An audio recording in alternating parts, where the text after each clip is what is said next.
let's welcome Alex.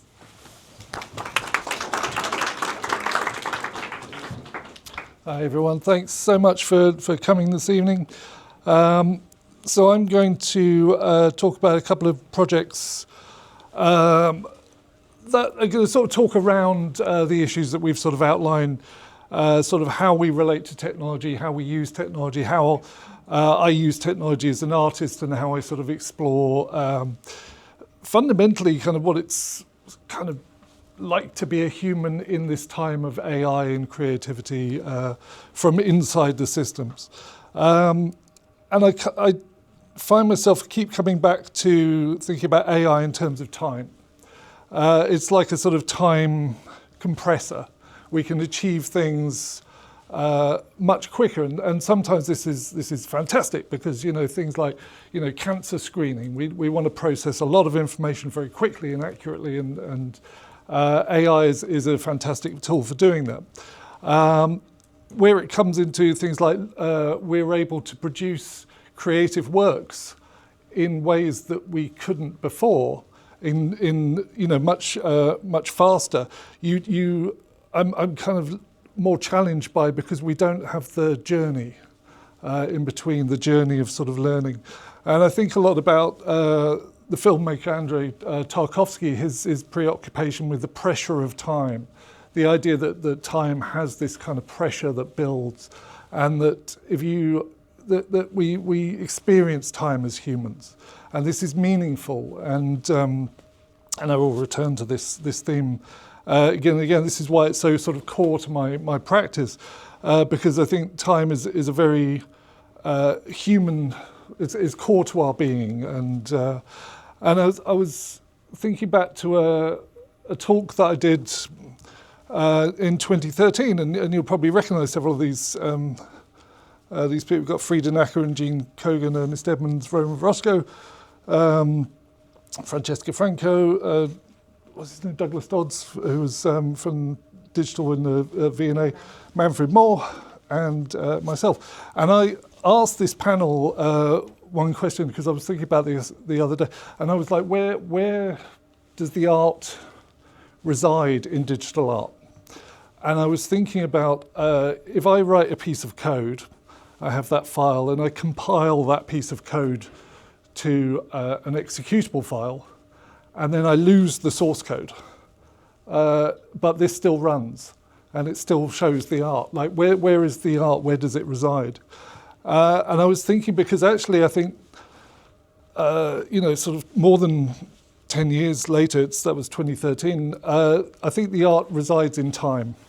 I think the art resides in a moment of time, the moment when an artist sort of creates something, and this is everything in their life has brought them to this moment, and they've created something, and it's a kind of marker, and it says something maybe about the technology and the time and what's happening. So and so I make artworks that play with time. We play with the idea of memory, pieces like Shadows of Light, which basically start with a black screen. And then you stand kind of facing the screen, and a camera picks up your presence and takes your silhouette and starts to sort of use it like a stencil, like a paint stencil. So the longer you stand there, the more kind of paint kind of drips down. And it's a very slow sort of piece. Like, if you move about, nothing happens, because you're not being picked up by the camera. And every colour represents a person who stood there and looked at it. So it becomes a record of who stood there and looked at it, and it becomes a record of sort of looking at yourself. So it's sort of like a digital memory that's formed by its own remembering. And I did this idea of that we're kind of made of memories, and we have these very unique fingerprints, all of us. Every single one of us has been through unique, private, personal memories that we could never share with anyone else. It's like when you come back from holiday and you go, I went to this place, and you show people photos and they're just like, wasn't there, it doesn't affect me. So So I did this piece about being in an alleyway, and this is very difficult to see, but an air conditioning unit that inexorably suddenly has a light come on inside it. And the video is a very slow sort of pan towards this air conditioning unit. By the time you get to the air conditioning unit, the light is gone. And it's like, you never find out why, but it's like this very personal moment, and it's called The Most Wonderful Thing Happened to Me, because it's like that's a gift for you to experience that. And we've all got moments like that in our lives that we carry with us and make us kind of who we are. And I've explored this in different ways, like this piece called Bodybuilding Infection, which was actually about how the immune system works, which is fascinating, and I can't go into it now because it's we don't have enough time, but it's really, really interesting system that's just kind of going on in us, and we don't really have any idea. But I use this metaphor of the body represented by the sort of high-rise building, this sort of body building, and then all of these little characters playing about inside of us. And this kind of also relates to memory, about we are made of memories, we are made of our memories. And it's very obvious when people have neurological disorders, and they start to lose memories, and they start to lose themselves, and they start to sort of disappear. It makes you really aware of how memory plays such a sort of core part of who we are as people and how we define ourselves. So one of the projects which I've presented here before, and indeed had an exhibition here, the 20 print exhibition, was my project Algorithmic Photography, which is a software-based photographic technique that compresses time. So you take I do, you don't, takes a video of like 5 minutes on a static camera on a tripod, and then the software compresses the 5 minutes of frames, that's 7,500 images, compresses them down to a single image. And because it's software-based and not light-based, you can change how the information is combined. So now we can see like the flight of birds, and the colours here are tourists on the beach. This is Brighton Beach, it's Brighton Pier here, and it's the uneasy balance between tourists buying fish and chips and seagulls waiting to come down and steal their chips. If you come down to Brighton, please buy your chips like this. And yeah, I've been doing this project for about 10 years. When I travel, go to like New York, for instance, capture the kind of iconic yellow taxis zooming along the street, or ants. These are the paths of ants crawling over a rock. So obviously, I mean, the little thing, but you trace them for 5 minutes, and you start to see the highways and the how much they kind of cover. Anyway, I've talked about this before, but this has led on to a new series of work called Object of Time. And object is spelt like this because it's a blockchain-based artwork that takes place on the object marketplace. I will explain a little bit more about this. But the idea being is that rather than have a camera on a tripod, this now runs on my phone, and I developed a new app that I could actually hold on my phone, which is why all these images are sort of 16:9 sort of vertical, and they play about with again the idea of time, but ranging from, they can be much more sort of abstract, or they can be quite representative, but sort of capturing a sort of more of a feel of time passing, and but importantly, what I wanted to do with this is not just have a picture. Like when you take a photo, it sort of freezes time, and it freezes the position of the photographer in relationship to the scene and everything in that moment. And that's not really how we experience the world as people. You know, everything's kind of moving and shifting, and we don't remember snapshots, we remember moments, we remember movements. So this kind of process was to try and get closer to that kind of idea. And these were the very earliest ones that I did. The software sort of evolved over the period that I was doing this. But you can see, like, you know, flamingos, and the one in the middle was actually the very first one that I released. And they started being very sort of textual and very sort of, you know, quite abstract at times. And the idea was that I would take one of these images a day, and then I would put it onto this marketplace object, and I would sell it for a very low price. Probably at the time it was about 50p, but I would sell them for 24 hours. So any number of people could buy one, you know, in that 24-hour period, and if no one bought that particular one, I would delete it. And the idea was to play around with the idea of memory, like, what do we remember that's important to me?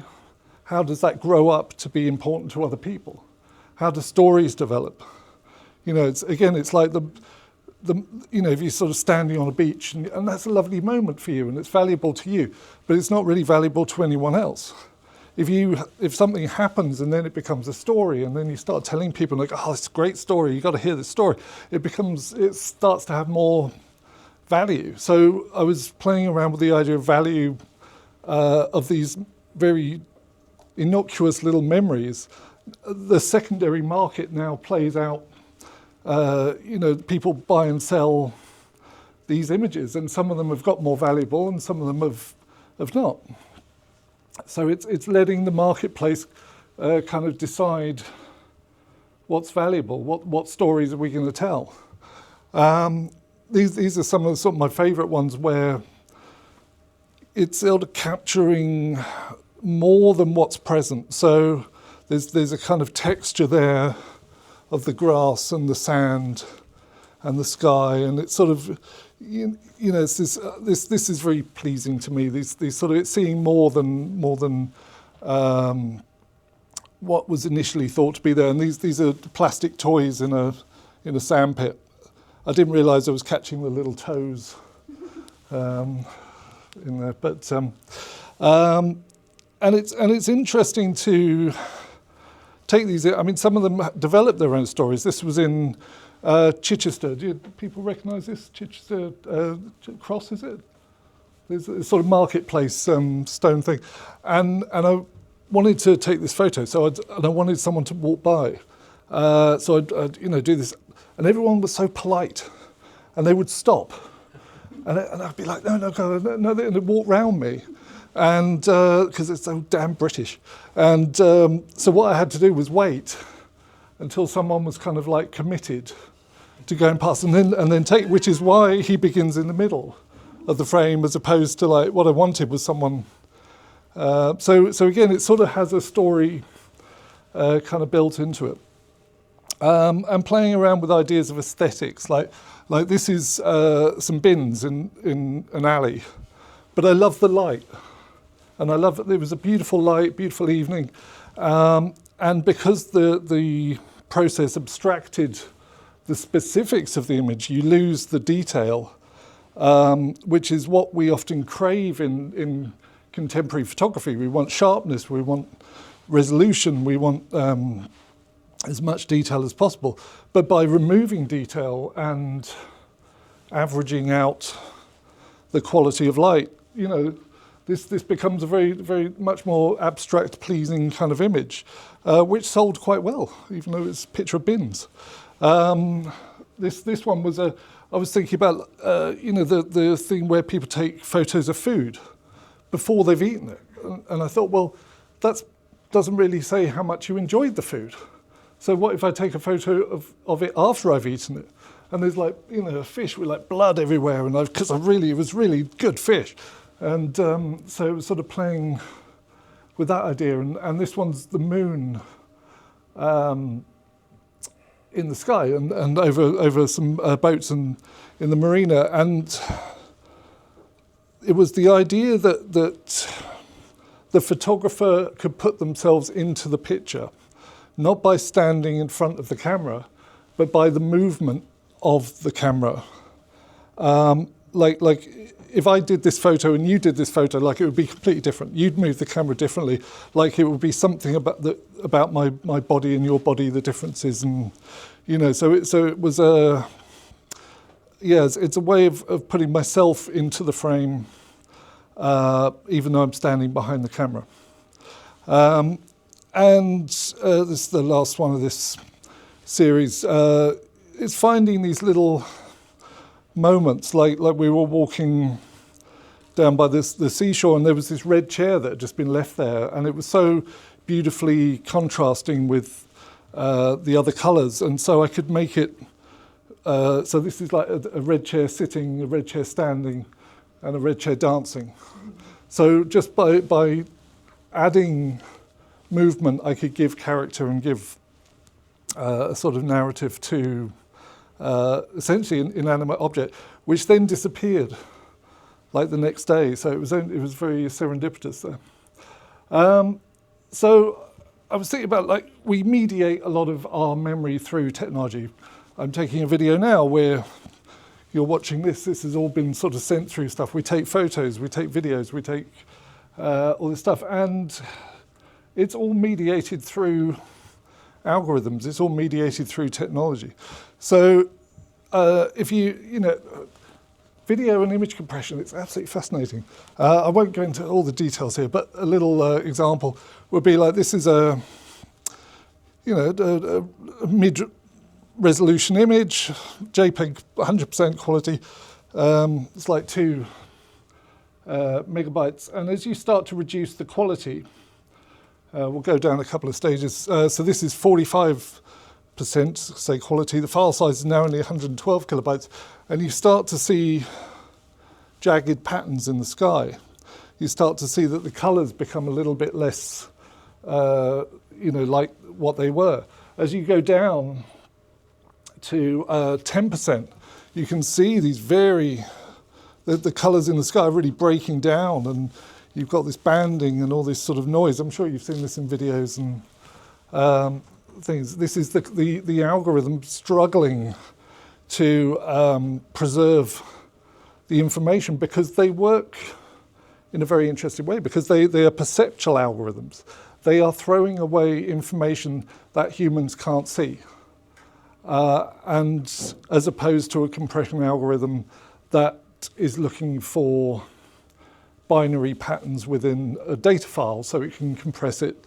It doesn't matter, it just makes it smaller. But with an image, it's going, well, what can humans see? What can humans perceive? And if they can't perceive information, we can lose it. And it's the same for audio. And so when you push it and you go all the way down to 0%, you end up with this kind of really blocky kind of result. And this made me think, what are we losing?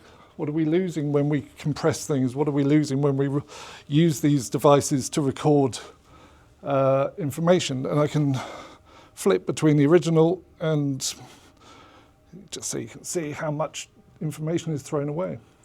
I did a piece called Essence, which was from a residency responding to the ideas of Hokusai, the Japanese artist, but with AI. And I used an image recognition algorithm to take a video and only pick out those bits that the algorithm could recognize. So here it was sort of like, oh, okay, I can recognize fish, but sometimes it thought they were kites and other things.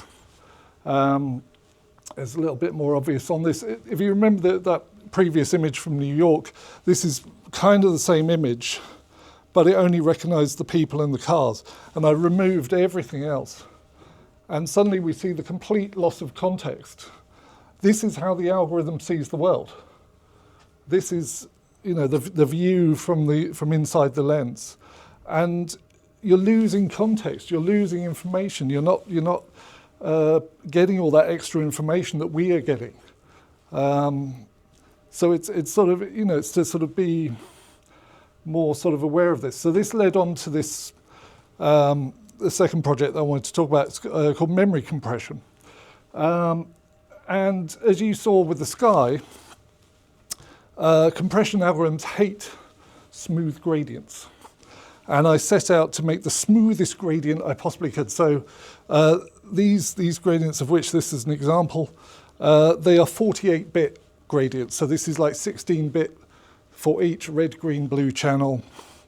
And I generated whole 5-minute, 10-minute animations of these beautifully complicated, subtly moving gradients. And then I stuck them through a compression algorithm to see what would happen. And I spent a long time trying lots of different algorithms and came up with a set of 12 pieces, which is the memory compression series. So these are the beautifully smooth gradients as seen by H.264, which is what you use every day. Every time you watch a video on the internet, or some MP4 video is probably compressed with H.264. So these patterns have been introduced by the algorithm. These are the fingerprints of the compression algorithms that are storing your memories. There's another example. But there are different algorithms, and actually if you go back through the history of compression algorithms, there are things like Cinepack, which was huge at the time. It's not used so much these days because it's much slower, but it was one of the original sort of really good thing, and it gives you a completely different result. So these sort of animated pieces, they kind of give you a sort of insight into how these algorithms are working. Another one is Theora. A lot of these algorithms actually weren't that interesting, or they were quite similar. So I spent weeks like compressing these images and these videos and trying to find interesting results. H.265, which is a more modern, better compression algorithm. These were released as on Object, and I was thinking about how people are going to come across this very slow work. They're very slow, they're very meditative, they're very, they need you to sort of be involved in it and think about the processes that are going on. So I actually thought, well, to help this along, I would write some music for each one to sort of set the scene. And so I generated the video, and then I would watch the video and record music. So sort of improvised performance for each one. To get you into the kind of the right frame of mind, you can sort of see the patterns as they are evolving. So all of this banding, all of this blocking is coming from these compression algorithms being pushed to the end.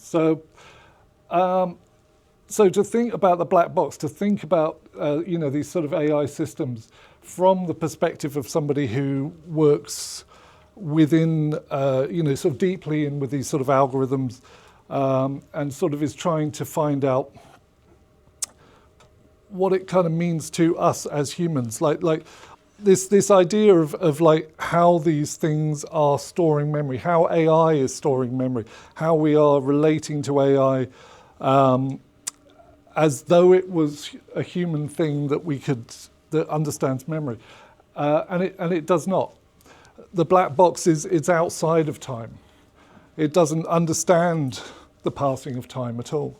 It has no concept of its own death or a time when it wasn't there. It does not know that it did not know something. It either knows it or it doesn't. It doesn't understand what a fact is. It's just sort of reaffirmed through the strength of the connections. It has no innate personality. It has no key life experiences. It has not come through any trauma or loss. But these systems, I think, can be knowable. They can be not in the same way, not in the same way that we know kind of computer art, that sort of control over the code, that mastery of the algorithm, but it's more a sort of feeling and sort of intuition that we can feel our way through it. But you have to spend the time to sort of sensitize yourself, which comes from a sort of artistic practice, and that's kind of what I'm working on. So, thank you very much. Sorry I ran over time. Thank you. Hello. Thank you all for coming. Thanks, Alex, for that very interesting presentation.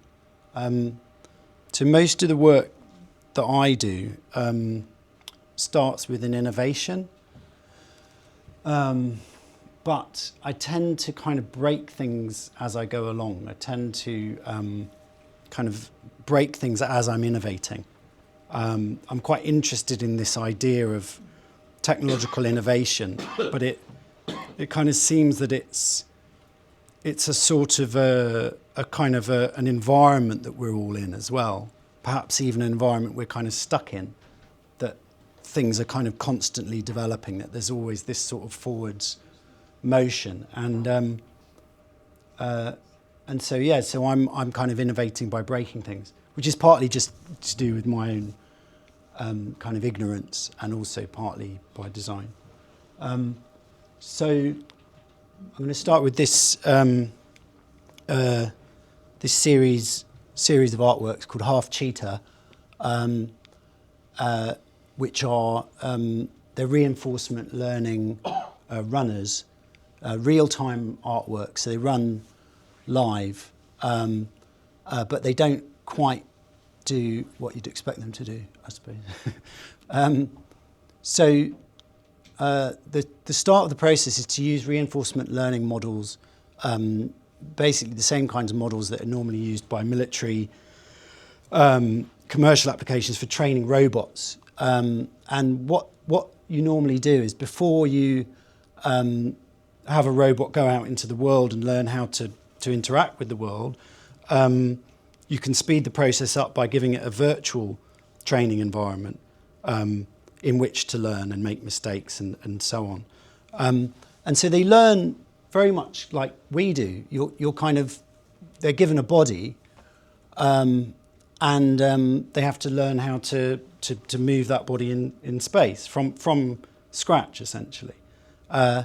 And in this environment, obviously, time is compressed, space is simplified, so it's a kind of an abstraction of learning to move a body. And the learning curve involves many failures, and you know, again, similar to us. So this is, so on the learning curve in an actor-critic reinforcement learning model, the Q value improves over time, you know, in a fairly kind of linear way. I mean, it basically gets better, and that's what the software agents are designed to do, is to get better at things, right? I mean, that's literally encoded into their, you know, they all follow a kind of a sort of gradient towards improvement.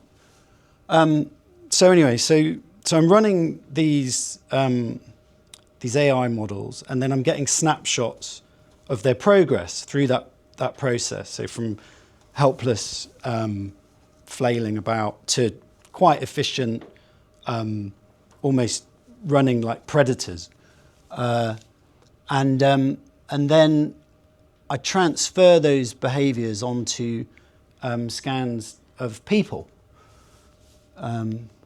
So at the moment, you can buy people's body scans online. So people sell the rights to the bodies online, and so I got, you know, and they're anonymised and stuff. But once you've got these scans, you can do what you want with them, basically. So you motivate them internally, however you choose. And so I'm putting the AI, the reinforcement learning models' behaviours into these bodies, and then reskinning them as well, which is a kind of further anonymisation. The body is always the same skin as the environment. And you have to make some skeletal adjustments, because obviously a half cheetah, which you saw earlier in the AI environment, it's literally half a cheetah. So it's not like a real animal. It's not something that can even exist in the real world. It's a sort of an abstraction. And so then you have to apply that to a human body, which has different limbs and so on. So you're kind of basically sort of changing the kind of the way the body movement works. And then, so take the human model, which is inhabited or motivated by these AI impulses, behaviors, and put it in a live 3D environment with motion sensors on it. It's all quite complicated, as you, and then we run it live and track its movement. And what happens in this new environment is we have a second reinforcement learning model that analyzes the behavior, the body movement, the X, Y, Z coordinates in space and time,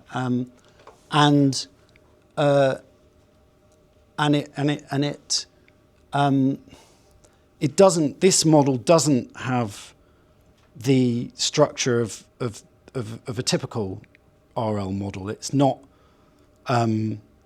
improving over time. In fact, a lot of the time they kind of crash halfway through the learning process and they have to restart, or they tend towards failure and repetition. And so the progress is kind of broken down. And the learning curve is reversed. And so what you end up with, and these are moving artworks, by the way. I'm showing statics here, but there is a moving version in the atrium. So what you're left with is essentially a kind of ongoing, almost like they're on a hamster wheel, but kind of it's just this sort of constant motion, basically, of failing and of getting back up again and trying again and again. And it's very interesting because I think when you watch them, they're quite physical artworks, and I think they're quite relatable as well. Like people can't help wanting them to succeed, I suppose, or sometimes people laugh at the failures as well. I mean, that's another thing. But we have all these sort of reactions. But the artworks they go on in perpetuity. Like, they don't stop. There's no sort of like end point. They will just keep going, and so they become quite kind of, I suppose, meditative in a way. There's a certain point at which you start to become less attached to the outcomes, I think, maybe. And we had 8 of them at Abu Dhabi Art, and they all run with sound as well. Had them in Korea at Sika Museum. So this is another series of artworks. Again, like this same principle of sort of taking a technology and innovating with it, but breaking it at the same time to reveal something else. So this one is called Mass. So this is a series of abstract pieces, 3D, dynamic. They run in real time, and they all live on the blockchain. And blockchains, of course, are financial networks. They're transactional networks. They have a certain structure to them. These artworks are stored on the blockchain, and they interact with the transactional behaviors of the owners on the network. So if you buy one of these, it starts monitoring you. And it monitors all of the owners. And all of the artworks change in response to any behavior, any transaction that any one of these owners takes on the blockchain. And so in a way, it's the same space, it's a shared space, although they appear differently to each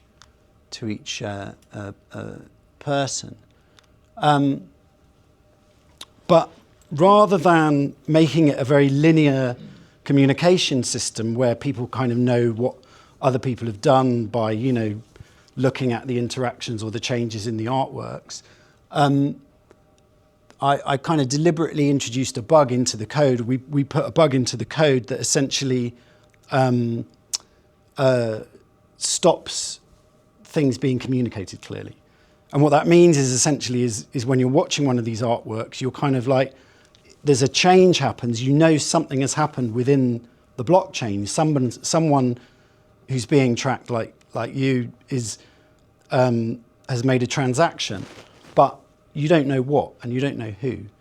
You just know that someone else was there. And so that breaking down of that functionality just sort of creates a kind of a shared space, a different space. And so it's not like, if you're on social media and you certain interactions are going to be recorded and are going to be seen in certain ways, and somebody likes a post, you feel rewarded, or on a network game, there are certain goals that have to be achieved. And so each network has its structure, right? And it has its rules, and it has, the blockchain is blockchains are the same as they're financial networks.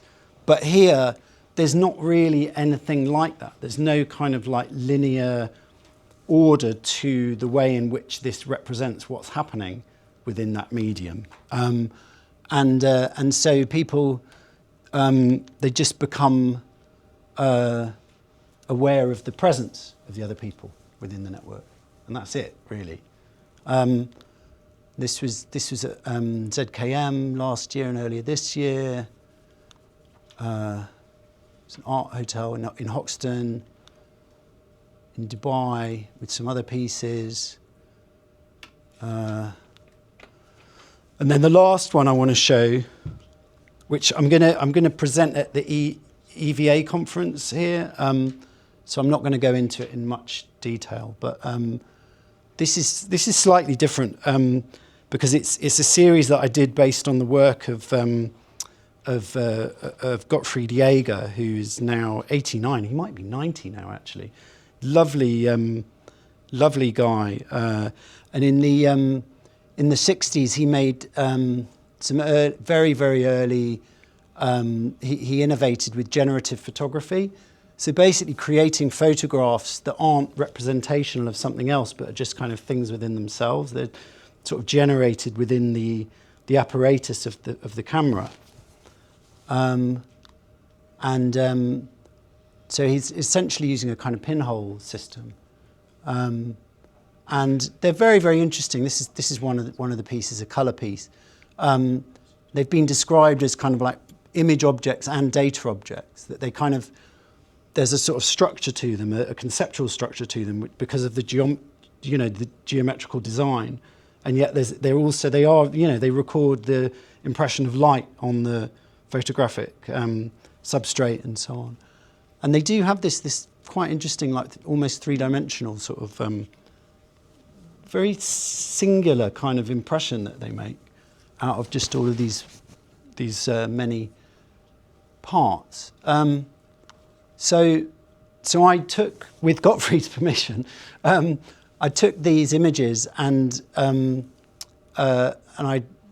digitized them, and then extrude them as light maps, basically. So where the intensity of light becomes a kind of landscape, and then I'm also taking elements of his images and using them as textures, image textures, which are then reapplied onto the 3D objects which come from his images. And there's data loss happens in this process, not unlike the process of photography itself.